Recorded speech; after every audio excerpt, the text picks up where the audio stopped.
So, Brad, nabanggit mo kanina that relationship is very important. And ako naniniwala din ako doon eh.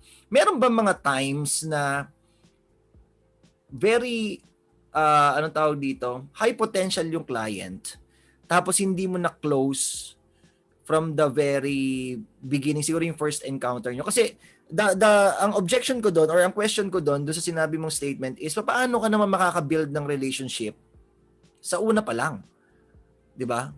Kasi like kunyari, if we will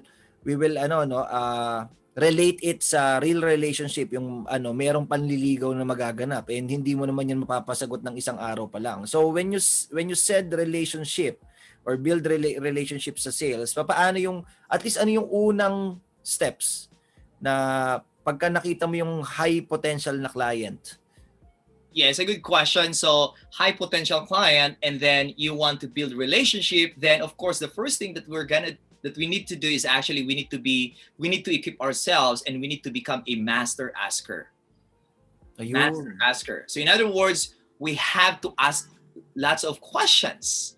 Ayan, wait lang guys, pakisulat dyan, I am a master asker. I am a master asker. That should be the declaration of every sales person. Okay, I am a master asker. I do that in my training. So, and in insurance they call it fact finding, and yung mga doctors they call it diagnosing, right? And some of them they call it prospecting or knowing the person. I call it knowing the person you serve. So in other words, you have to ask questions on how you can help them. Ano yung mga challenges, ano yung mga current challenges nila, and ano yung hinahanap nila na solution. And then, of course, when they give us answer, we have to be a master listener as well. Ayun po. For ito, guys, I hope you are reading between the lines, ano? So, number 1 dun sa formula, be a master asker. Number 2 dun sa formula, be a master listener. So, pakitype dyan, I am a master listener. That's number 2. Okay. So, yeah, it's please essential. Continue, bro. Yeah, thank you. When we ask questions, one of the major mistakes, I would say a lot of salespeople, no, talagang nowadays, well, some of them are, most salespeople, talagang, well, I'm not saying they are not good askers, they are not master askers, they are master askers, but there are questions na nagmamatter din in building relationship. For me, I categorize 2 types of question. Number 1, most salespeople, they ask questions, but what type of question they're asking to people? They are using transactional questions. I remember one of my students, Christian, he said this, Sir, master asker naman ako. All right, good, thank you. What questions do you ask to your clients? Like first ninyo na meeting or pagkikita. Sir, may bahay ka na ba?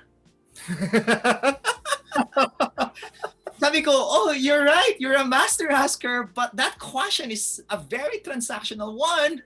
Can you change it? Oh, ano yung i-change ko? Are you willing to build more relationships with other people? And he said, yeah. Sabi ko, can you change your question into relational question? And he said, oh, can you give me an example of that? Relational means all types of questions na hindi related sa ginagawa mo ngayon or hindi related sa business, products, or items na binibinta mo.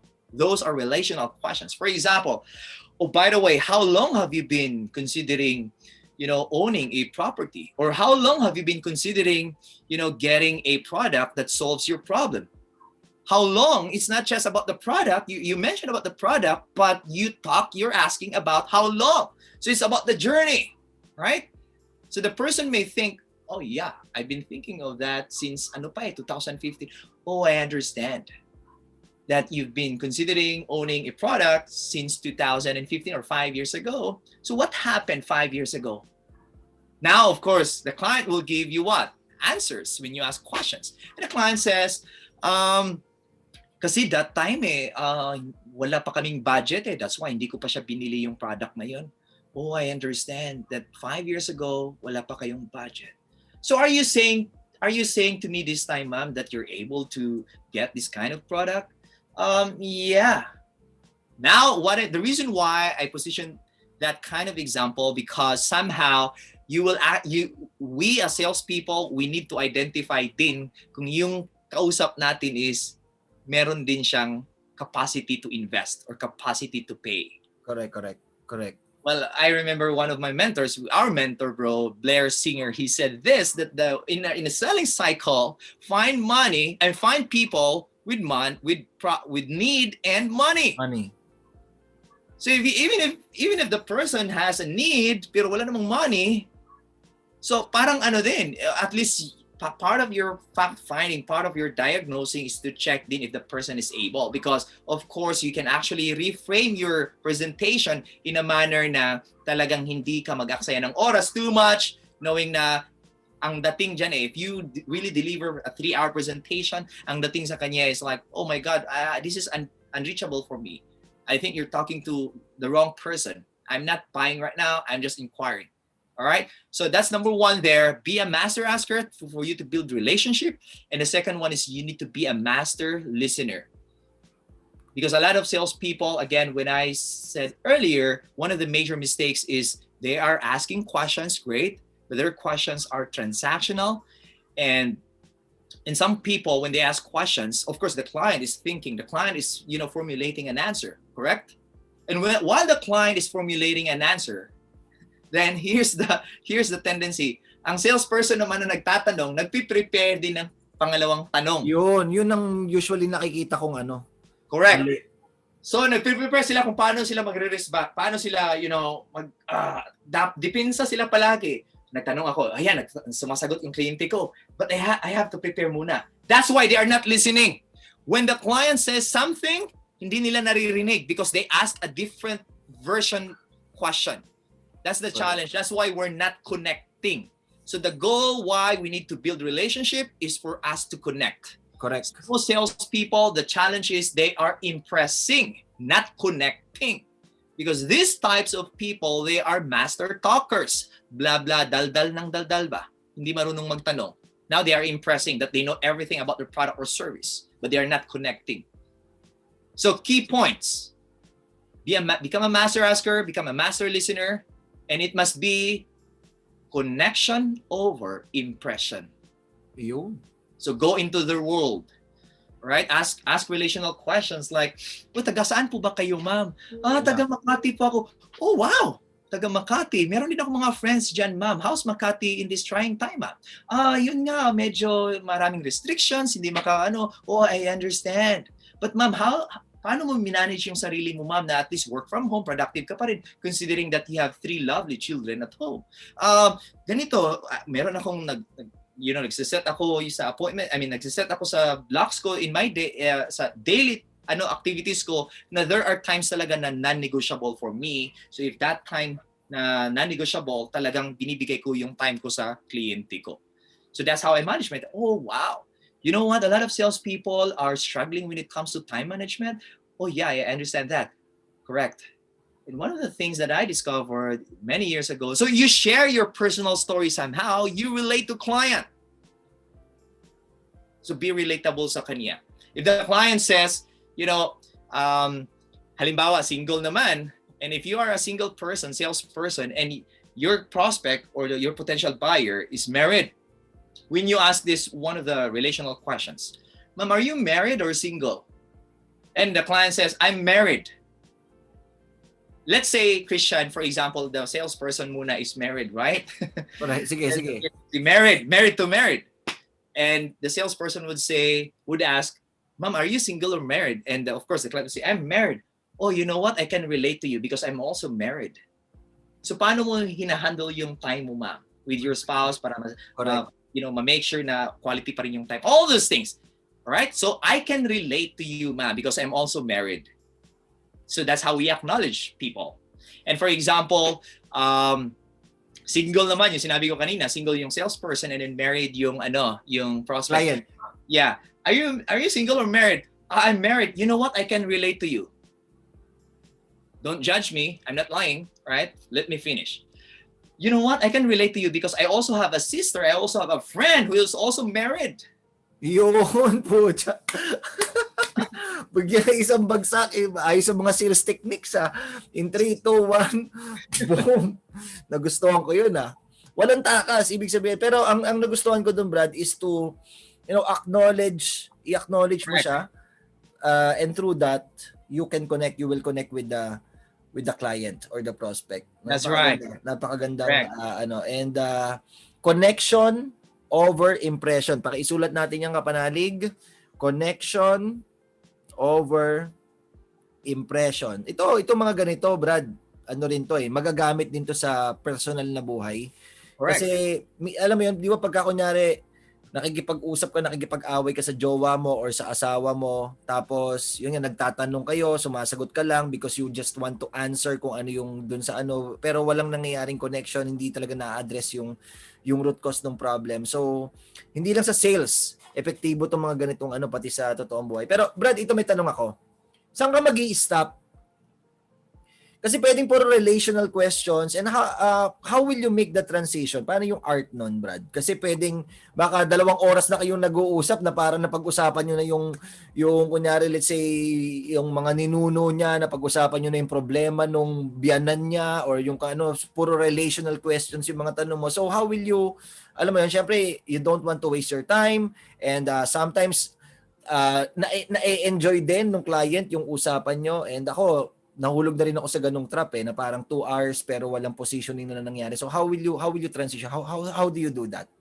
It's a good question. So the question is, how do we transition from being relational to somehow maging transactional? Because of course you have to talk about your product or service, all those things, right?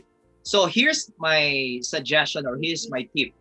The time that you're gonna transition yourself from asking those questions until to something else is when you see or when you feel that the person trusts you na. The next question there is, when can we say that the person is trusting us na? Correct? So the answer there is this. When you realize that along your conversation or in the middle of your conversation, the client loves to share their secrets. The client loves to share their personal information na hindi mo tinanong actually. Yun bang mga conversation like this you know what, may share ako sa iyo, Christian, atin-atin lang to, sikreto lang to, hindi ko to sinabi sa husband ko or hindi ko to sinabi sa wife ko, pero ganito yun may blah blah blah, whatever it is na nag-open up na sila na hindi mo siya tinanong ng ganong specific na question, but then voluntarily nag-share sila na personal information na sa tingin mo, hindi ko siya tinanong ng ganito, but why? Pero bigla take na ng initiative.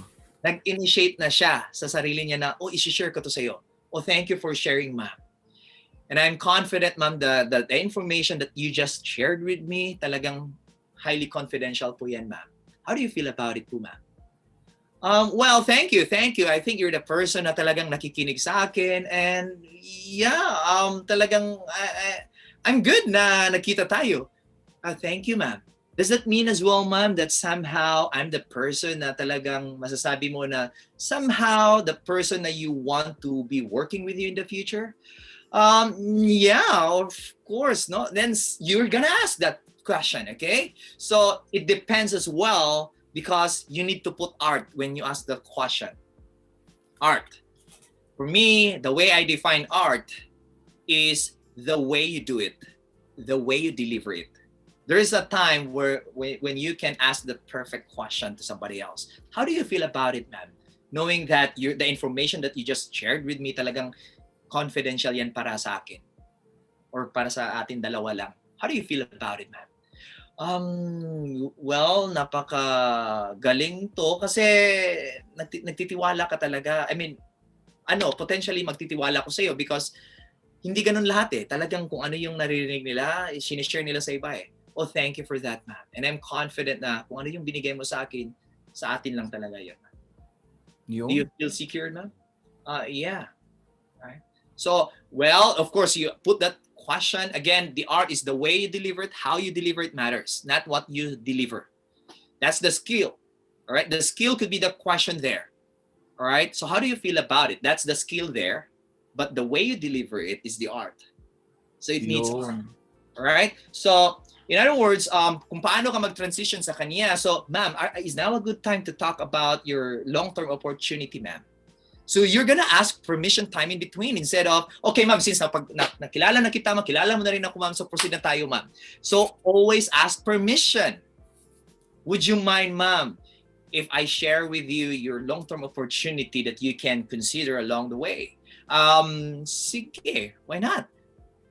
See? So that's why be smart in building relationship na yung mga kumbaga mga spots na kung saan talagang excited siya to share about, no? Yun, bibigay ka doon and you're gonna explore somehow na talagang nagkapag-relate siya. And of course, if the person loves to play basketball, you're gonna talk about basketball somehow so that the person is talagang lalabas yung passion niya somehow. And if the person talks about, cooking, then you're gonna talk about cooking. Or maybe you can ask her questions kung, ma'am, idol mo rin ba si ma'am, yung nasa Master Chef, blah, blah, blah. So something like that. Brad, meron ako kunyari transition, Brad, na kunyari sa basketball.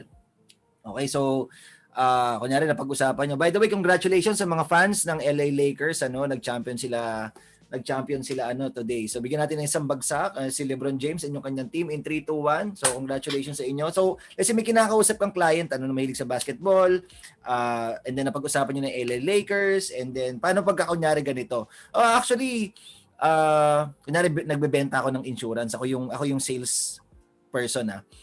So buti na yun nga nakakatuwa nga dahil nag-champion sila LeBron James, makikita mo talaga yung teamwork nila, 'di ba? Kahit na sa basketball bilog talaga yung bola, 'di ba? Pwedeng manalo kahit sino pero nag-triumph sila. Alam niyo ma'am, alam niyo sir kung ano yung bilog din yung mundo, pwede kang mamatay, pwede ba kitang bentahan ng insurance? Ano yung Well, that's so straightforward.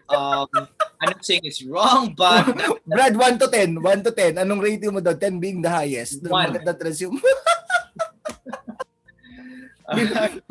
bilog po ang bola at bilog din po ang mundo. Let's talk about insurance. So, mali yung ganon. Yeah, for Hindi me, siya masyadong Correct. So when you talk, for example, it depends yun, Christian Are you talking to a friend ba? Or are you talking to, yung stranger talaga and you're trying to you're trying to build relationship and then somehow transition? Which, anong klaseng setup? Because depende yan Correct.